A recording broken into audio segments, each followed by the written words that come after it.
What's going on, people? We are Tottenham TV. Spurs have just drawn here by one goal apiece against Fulham at the Tottenham Hotspur Stadium, and I am absolutely fuming, absolutely livid with that performance. Once again, a massive opportunity for Spurs to kick on after the Man City game last week, and we failed to do it from every single aspect. I'm here with Amir, and I just can't get over how poor we were. We were absolutely shocking. It was actually a embarrassing display today. It really was.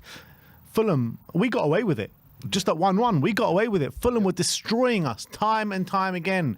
Down our right-hand side, their left-hand side. Porro was nowhere to be seen for the majority of times that we were defending. Too easy to bypass us. And when you're talking about building up from the back, when you're talking about trying to attack them, we had nothing. We were a blunt knife today. We were an absolute blunt knife, and we could not hurt them in any sort of aspect. Yeah, we created a couple of chances here and there, but when you're talking about clear-cut chances, actually penetrating passes and breaking them down, we were nowhere to be seen today. It was an absolutely shambolic display from Tottenham. Absolutely shambolic. When you're talking about Spurs having the upper hand being at home, before the Ipswich game, we were saying, anyone can come to the Tottenham Hotspur Stadium, we'll beat them. Well, since then, we've lost to Ipswich, and now we drew with Roma, and now we've drawn with Fulham at home. It's nowhere near good enough, Tottenham. Marco Silva completely outdone Ange Postecoglou on the tactics today. He really did, because Ange had no answer. Spurs, the players on the pitch, had no answer to what Fulham were going to throw at us today, and we can't keep doing this, Tottenham. We cannot keep doing this, having an amazing result against a big side and then a so-called smaller side we play and we just look completely lackluster, blunt, and no passing rhythm in the play, no attacking impetus, looking slow, looking lethargic. Another game after Europe where we can't do anything. That's 4 in a row now where we haven't won, and we got lucky to get the draw today because Fulham were by far the better team. They should have won, and it was an absolutely shambolic display, and I've had enough. I've absolutely had enough of seeing these performances. It's too often now. It's way too often. You're looking at the teams around us. They're winning. Brighton, 6 games in a row, they've won. Manchester United, new manager. They tore Everton apart today. Chelsea, 3-0 today. And we have to sit here and watch a draw against Fulham. And look, don't get me wrong. Fulham played really well today. Marco Silva's a good manager. Fulham are a good team. But we've got the better players. We need to be stamping our authority. Kulusevski came on with half an hour to go. I thought it was a little too late. I mean, it wasn't a little too late because the game was still there for us. But once it came on, we created absolutely nothing. Changes need to be happening at half time. But it's just absolutely disgraceful to keep churning out these performances every other week. We need to be consistent. We need to show what we're about. When we're good, we're bloody amazing. But when we're poor, we are literally one of the worst teams in the league. It's disgraceful, man. We are consistently inconsistent, and that is just the way it's been for as long as I can remember. And, you know, you say about these games, the Ipswich, the Palace, and it's infuriating because you know that we can play so much better than what we did today. And when you know you can go up and you can beat teams like Manchester City up at the Etihad 4-0, it makes performances like today that feel even more frustrating. You come away even more annoyed because we weren't even at, I would say, even at 20 or 30% of what we can do today. And we'll get into the reasons to why we think that maybe is. But overall, you have to look. I think, Ange, I think he got a few things wrong today, but I think all the players really need to have something to look at there as well, because for me, there was a lack of urgency from the whistle. There was also a lack of, or a willingness to close down crosses, close down their defending. Everything we did against City, basically, we didn't do here against Fulham. Against City, every ball we were closing down. Every second ball we would be first to the ball. Here, complete opposite. And I don't quite know what it is. You said, 4 out of the last 4 when we played Thursdays, we don't get results? That's, the last 4 European games now. We've lost the last 3, and this one, the 4th, we drew. So I think that something needs to be looked at there. Ange needs to address that because there's an obvious pattern there emerging for me. And one of the things that I noticed from today is that, we did look a bit leggy. We didn't have enough energy. The quickness wasn't there in our movement, in our passing, and we never really got going. Even when we went 1-0 ahead, it was kind of like a bit of a fluke, if you know what I mean. It was completely against the run of play. Yeah, it was completely against the run of play. It was a good little ball in from Werner, and yeah, great finish from Johnson, but he just happened to be free there at the back post. You know, if he was being marked there, then that chance might be getting cleared. We did have a few other chances in that game, but they more came from Fulham being so sloppy, misplacing a pass and then letting us in. Overall, a really, really infuriating performance from Spurs.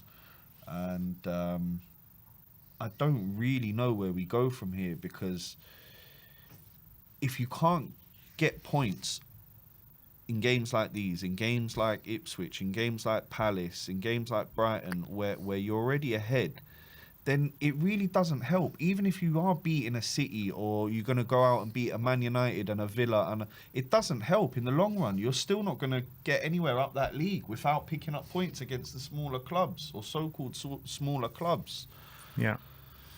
So it really does leave me bewildered, really, at where we go from here, Ben. Yeah, and I see excuses saying, you know, we can't handle 2 games in a week, the injuries and the squad's thin and all that kind of stuff. But if that's the case, then why did we play such a strong team out on Thursday night? I know we needed to win the game and it's an important competition for us, but it's just going to hurt us in the long run. It's just going to hurt us game by game. You need to manage the squad better. Yep. And I thought that we were managing the squad good up until last week. We looked leggy on the second half on Thursday night. Yeah. We looked leggy then. So I was saying after the game on Thursday night, this has got to be a major concern, because if we're looking leggy with a really strong team out this early on in December, it doesn't bode well for the rest of the month. And there you have it. We've gone and dropped points the next game. Maybe the solution is to just let some more of these kids play on a Thursday. I don't know. But that's what we were doing. And then he didn't do that on the weekend. Bergvall was on the bench. Yep. Obviously, Lancashire couldn't play. Gray did play. Yep. But I just don't think there's enough. I don't know what it is, but I can't keep blaming it on Thursday, Sunday when it happens. It's happening every other week at the moment. Look, the Thursday, Sunday thing is a factor, right? But it's a factor that as a squad, as a team, as a club, we need to get over. That's a reality of life now until we come out of that Europa League, which hopefully we won't for a long time. But we're going to have games all the time. Thursday, Sunday. For the rest of the month. For the rest of the month. So you need to be prepared for that. If I know I'm going in to work and I've got crazy 5 days in a row, shift after shift, I'm going to mentally prepare myself for that. It's not the same as if you go in and you know you've only got, it's a couple of days and then I'm off for a few weeks. You know, that's fine. So why are we not preparing ourselves for this eventuality? I don't quite know. I also think that we could have done more tactically today to try and change that game. For me, we were crying out for changes at half time. They were a bit slow in coming. Did the changes that we did make give us an opportunity to win the game? I don't think so, because even when they went a man down to 10 men, we didn't create. It's not that we flooded their box with 5, 6, 7 players and creating chance after chance. I said 5 minutes before the end of the match, we'll get another big chance. We didn't, because we weren't applying any pressure. I couldn't see it coming. No, I just couldn't see it coming. We weren't even. We could have played for another hour on that pitch and we probably wouldn't have created a chance. There was not enough creativity, not enough goal. When we do get the ball, there's not enough movement as well. No.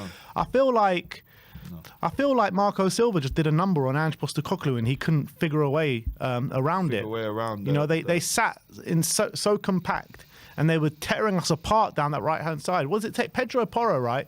He had a stinker on Thursday night. He had a stinker again today. What does it take for Jed Spence to come and have a go? Like every time Spence has come on, he's looked like a really good man. One of our best players in pre-season as well. Yeah, I would have brought Spence on early in the second half, man, because it's just too easy to bypass Porro. It's just way too easy. How many opportunities did they get from just skipping past Pedro Porro? Yeah, it's true. Time and time again it was happening. And it's true.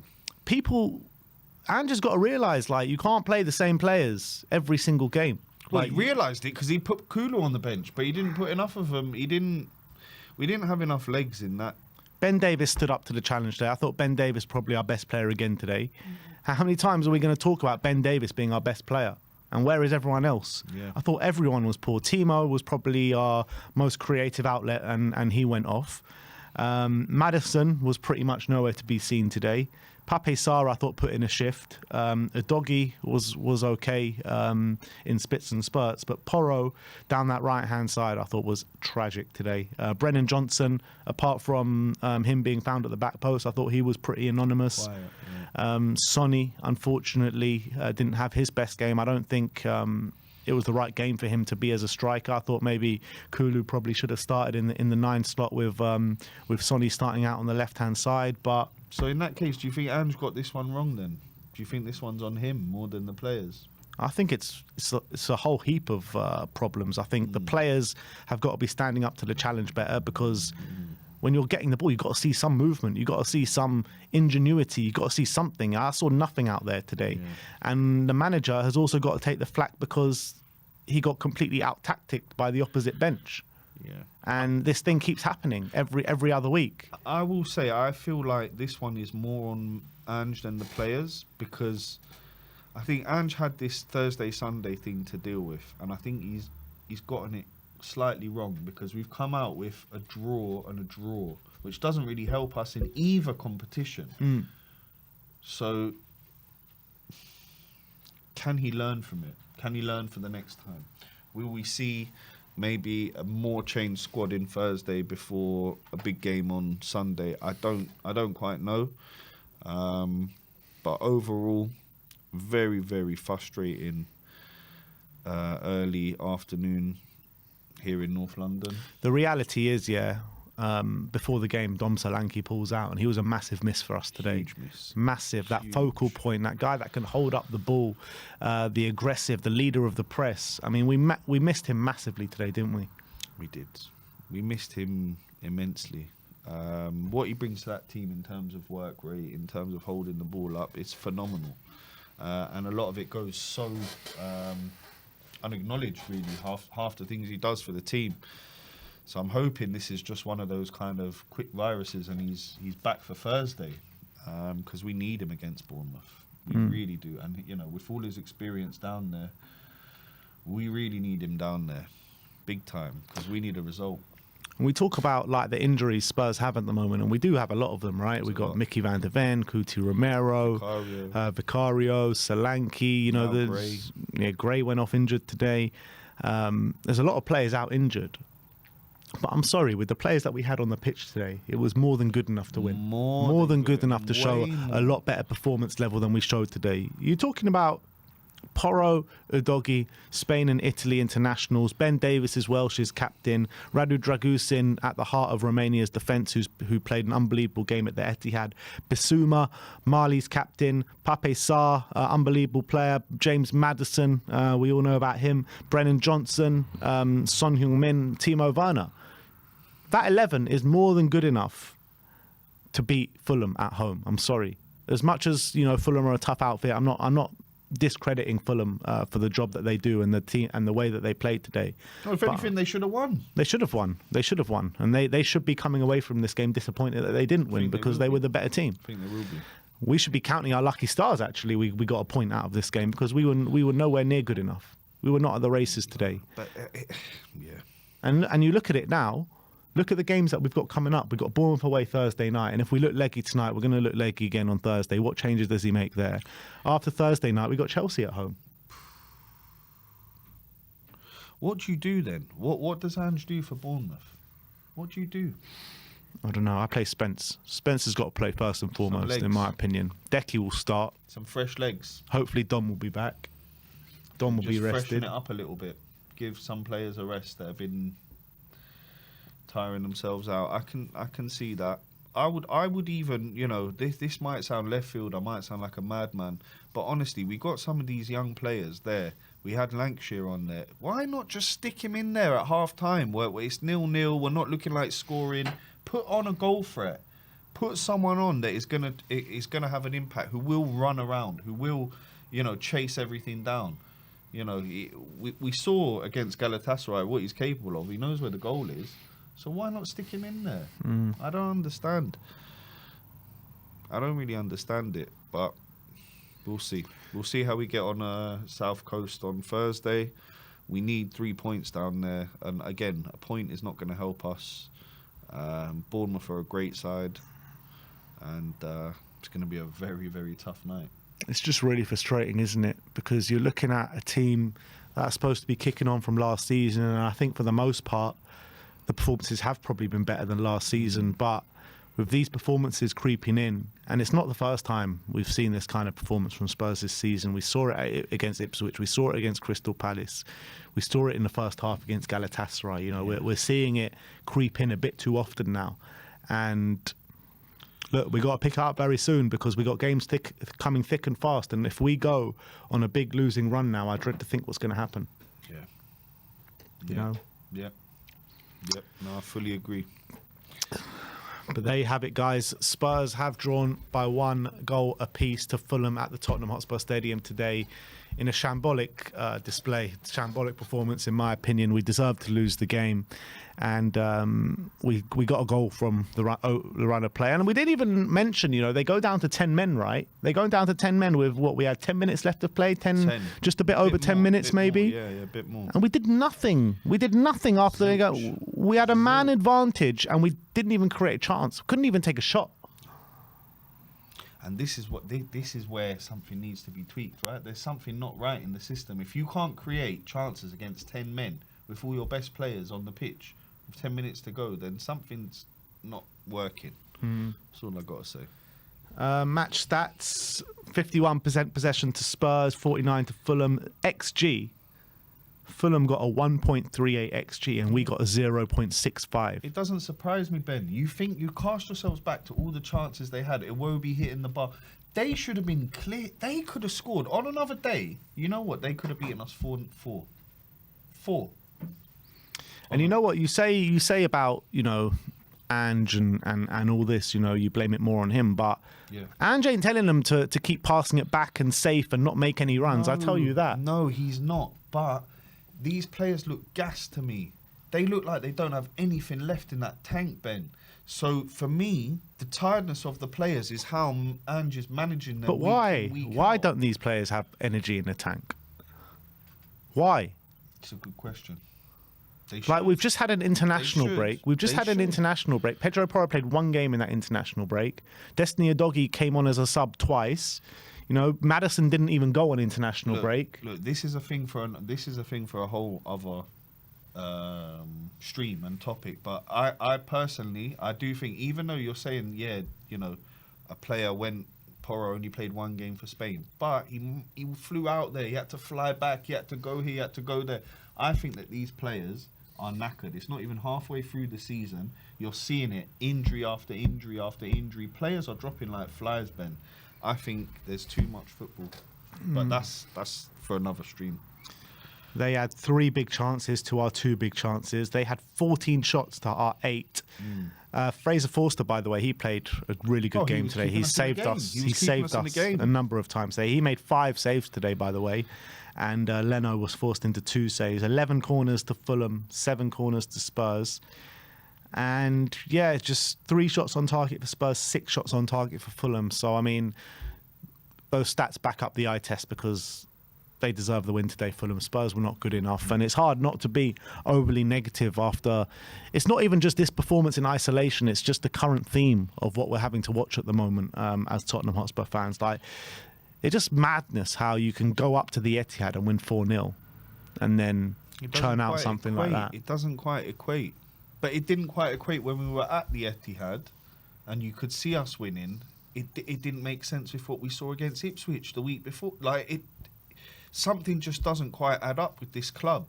And I think it's like Jekyll and Hyde. That's who we are at the moment. Yeah. You never know who's going to turn up, which Tottenham. Yeah, and we got to sort out fast if we want to be in this top 4 race come the end of the season. We need to sort it out fast. I don't think we're in it, to be honest. No, neither do I, to be honest. Neither do I. But, you know, how are you going to realistically go and win a cup as well if these performances are just around the corner?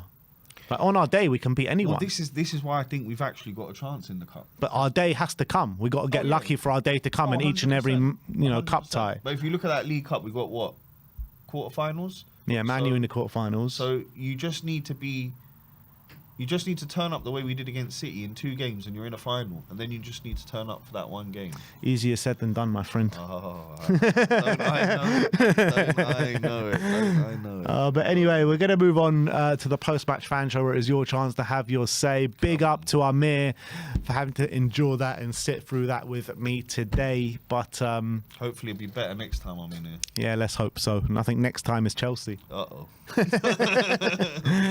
So, yeah, thank you everyone for joining us today. We'll see you all in the fan show. Like, subscribe and comment. And as always, come on you Spurs. Yeah.